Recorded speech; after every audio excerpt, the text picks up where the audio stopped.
Welcome to the show, where Southland's prospects of winning the Rainford Shield were alive and well until the very last minute, thanks to their best 80-minute display of the season, but were ultimately denied by a determined Hawke's Bay. 2 points for the draw was enough, though, to qualify for the championship semis, thanks to losses by North Harbour and Otago earlier in the round. Canterbury got some key players back, and it showed when downing Taranaki. Tasman rested some of their first 15, and it backfired with a loss to the Steelers. Auckland finished strongly to suggest it's anyone's premiership this far out. Well, there's three people here that'll be 3,000 if things had worked out different for you. Yeah, exactly. I suppose 1 point would have made the difference, but I suppose we gave it our best as well, but we just couldn't get over the line. So that last part of the first half was heartbreak, wasn't it? You had control of the match at that stage. Exactly. It was just two little things we didn't do properly. We didn't get the kick right at the start, at the kick-off, and we gave the ball back to them straight away, and they got a try quickly, and then they got another try quickly after that. So it was about 3 minutes of the game, and it slipped back to them 17 points to 14. Winning those kick-offs was costly in the end, wasn't it? They're so hard, they're so contestable these days. Yeah, it is. It was actually one of the big points, I think. Most of our kick-offs that we kicked to them, we either got back or disrupted most of their ball, and they did the same to us. They did those short kick-offs, and it was quite hard to retain possession, I suppose. You had them rattled quite often through the game, though, didn't you? And they looked under pressure. Yeah, it was. That's what we were trying to do. We were trying to bring some pressure to them. They hadn't really, I didn't think, put under pressure at home very much this year, and we wanted to give them the good old-fashioned Shield challenge, and I think we succeeded in that. There wouldn't have been anything left in the tank. I think everyone gave their all, didn't they? Yeah, it was. That's why it was so heartbreaking, I suppose, that right at the end. Walked straight off. I didn't really want to hang around too much. I was pretty unhappy. Went straight to the showers and sat down, and it was pretty heartbreaking. Just tell us about that Ehio West missed drop goal. Did a Southland player get a hand on that, or a deflection? We couldn't tell on TV. Yeah, I think it was partly touched. One of the boys touched. That's why we couldn't place it down and goal. And then the kick went out, I suppose, but it was just not long enough. It's the championship semi-final. When the dust is cleared, that's still a good achievement. Yeah, it is. Yeah, it is. I suppose it was bittersweet. It was mostly bitter after that, but. It's good to get into the semis again and have another away game with I think we've got the Turbos on Saturday at 2:05, so great time to play. We've got a 7-day turnaround, so it's going to be an enjoyable week for the boys this week. I think we're just going to tone the rugby down a little bit and just think about a bit more fun. Pretty nervous times up in the box. I mean, we played so well, but Shield games always go down to the wire. They have a knack to do that. And Hawke's Bay did enough to hold on to it. I thought the set piece, the scrums in particular, were an improvement on recent weeks.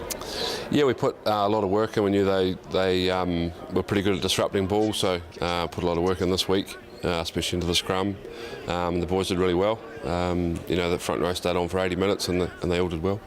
And at half-time, what was said, because you had that lead and it just slipped through your fingers? Hawke's Bay have, the way they've been holding the Shield is they've been like putting in surges in the game. Like they blew Otago away early, Wellington straight after half-time, so we knew that they were capable of doing that.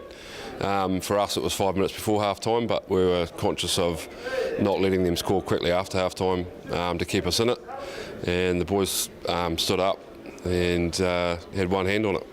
It's just in doubt right to the start. A fantastic, exciting match, wasn't it, to watch? Maybe not for you, though. Yeah, I mean, we were really happy with how we were playing. We finally got our shape going, held the ball for long periods, and had them under real pressure. And we, you have to attack to win the Shield, and I thought we did that really well. Got some nice tries too, juniors being perhaps the best of them. Yeah, that was, I was, when Wappa got the ball and passed it back to him, we were sort of saying kick it, and then away he went, and it was a great decision in the end. Well, having those finishes this year gives you some encouragement. You're scoring a lot of tries, and that's why you've accumulated bonus points, and therefore in the next round. Yeah, I mean, that was, we sort of needed the point. We knew that going in. We didn't really mention it to the boys, but we knew that if obviously win the game, win the Shield into the semi, but The draw was enough to get us through, and it was nice to, not be even with North Harbour. We're fourth on our own, so we've earned our spot there. So is it going to be hard to pick the guys up because that disappointment's going to hurt for a couple of days? Yeah, I mean, the boys have got Monday off now, so we'll get together on Tuesday and start building up for, I think we're Saturday afternoon, so we look forward to it. And Manawatu going to be no easier than Hawke's Bay. We're at home. In fact, they're in fine form at the moment. Yeah, they've been playing really well. They've got some dangerous backs, and their forward pack works really hard, so we'll get the boys up and we'll get up there and give it a good go. You think there's enough left in the tank? We'll find out, mate. I guess it's been an enjoyable season for us. We've got our goal to be in the semi-final, so should be able to get up for that hopefully. Might be a disappointment now, but this is why Shield Rugby is so special, isn't it? Because those close ones can go either way. Yeah, that's right. It was frustrating. I mean, they probably did us a favour. We had penalty advantage and they took the drop goal, so we had a chance to get the ball back. We got it back, and you never know if we'd held the ball a bit longer, things might have been different. But we gave it a good go, so we can't complain. It was pretty hard to come with that draw, I guess. We still don't know how to feel about it, but I guess the good positive thing about it is that we could get into the semis and try and work on it next week. Such a great start, wasn't it, with good fluidity, and then juniors try, the morale was up. Yeah, the boys were up for the occasion. Been working hard all week and put it all out there. The attitude was there, but I guess just the little things that didn't come right. Yeah, a little couple of tries, and was that just a miscommunication on defence, or? Yeah, I guess a couple bad calls, one by me as well, but I guess we can just take learnings from it and move forward. Always felt though at some stage in the second half you could always snatch the game. Yeah, we really thought we were in it.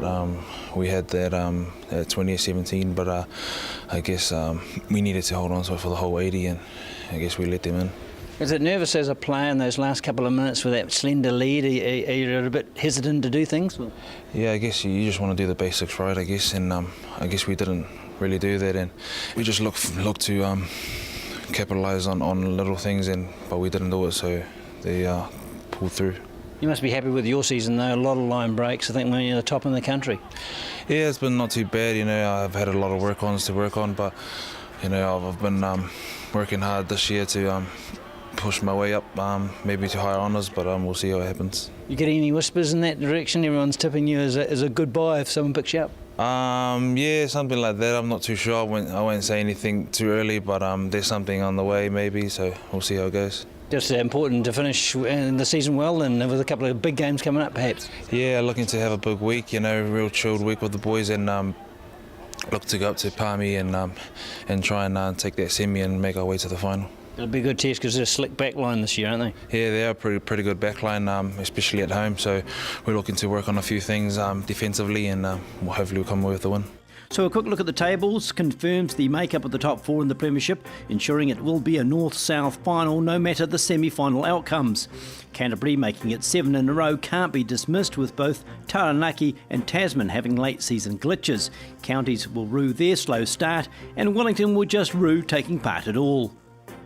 Otago will be disappointed they didn't build on last year's performance. Harbour showed they may not be easy beats much longer, and Bay of Plenty went from the bottom of one competition to the other in the space of one season. Manawatu looked the form team of the top four in the championship, though a repeat effort from Southland may take the wind out of the turbos. Northland will be delighted to be in the mix and still have an outside chance of hosting the final if the results go their way. Let's check out those semi-final times, with Hawke's Bay hosting Northland on Friday night, then Manawatu and Southland doing battle on Saturday. Note the earlier 2:05 kick-off to accommodate the two games to follow in the Test match, with Taranaki up next against Auckland, then what promises the match of the round with Tasman facing arch-rivals and neighbours Canterbury. Again, note the 7:05 kick-off time in that match.